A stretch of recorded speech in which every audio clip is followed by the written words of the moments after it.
Brian King here, ADHD success coach.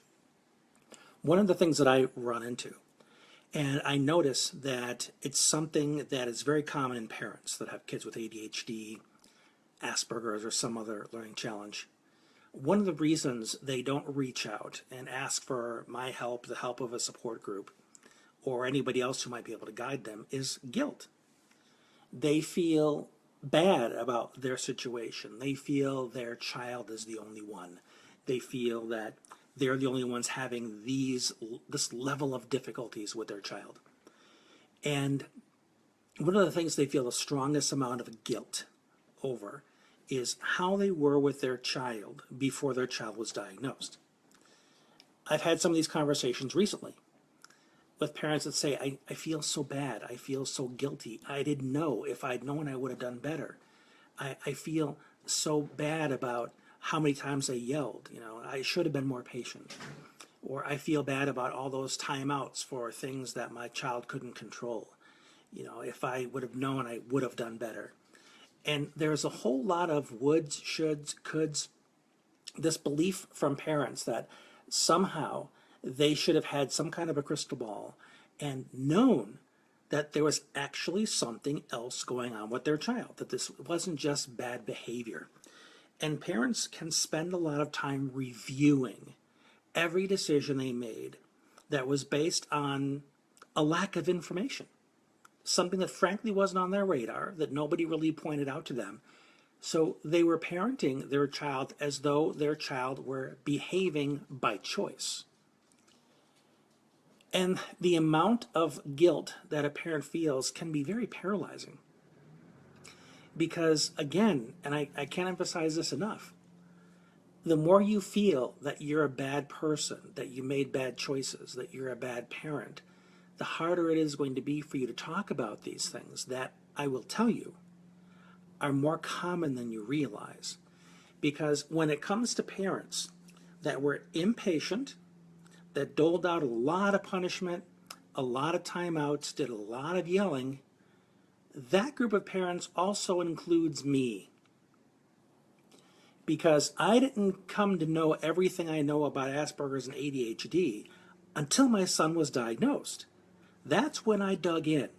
That's when I made a point of doing all the research, learning everything I possibly could in order to support my son then and now all three, including myself, to be more successful.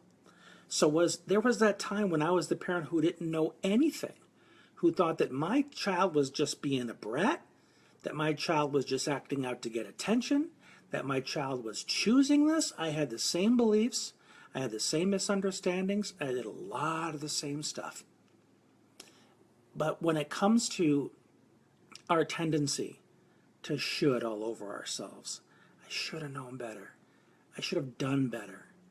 I should have known this. It's important to realize that you can't change the past, or this fly that's buzzing in my ear. You can't change the past about how things were with your child, but you can't apologize for it. You can go to your child and you can say, I'm sorry I didn't know.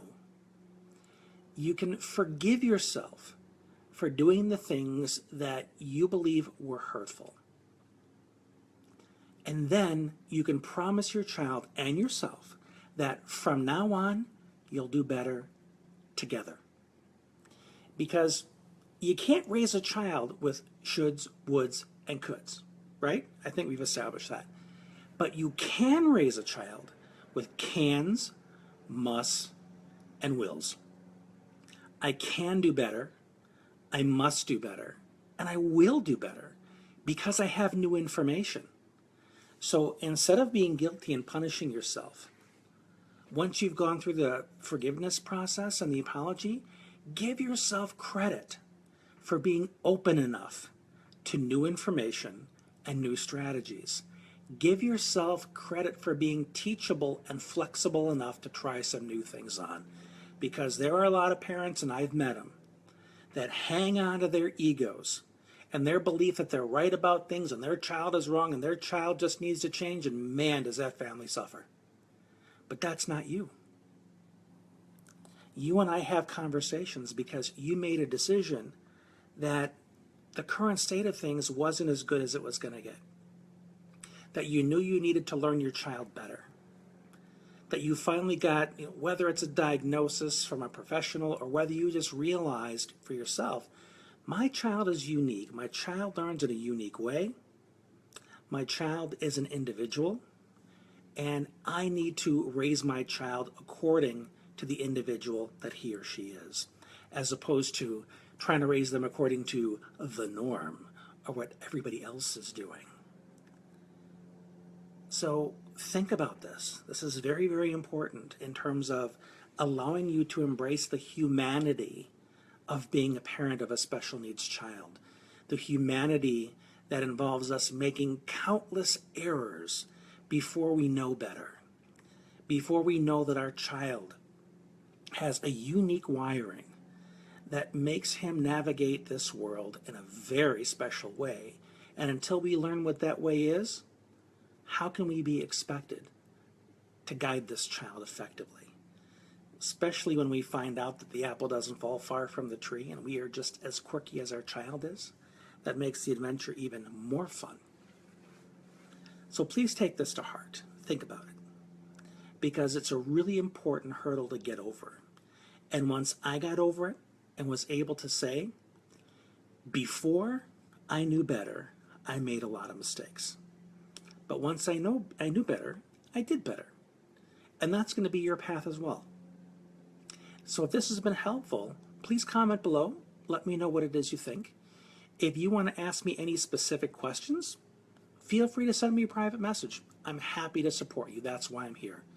And if there's anyone else you think can benefit from this, please share it so that more people can be helped as well. I'm Brian King. Thanks for tuning in. We'll talk again soon.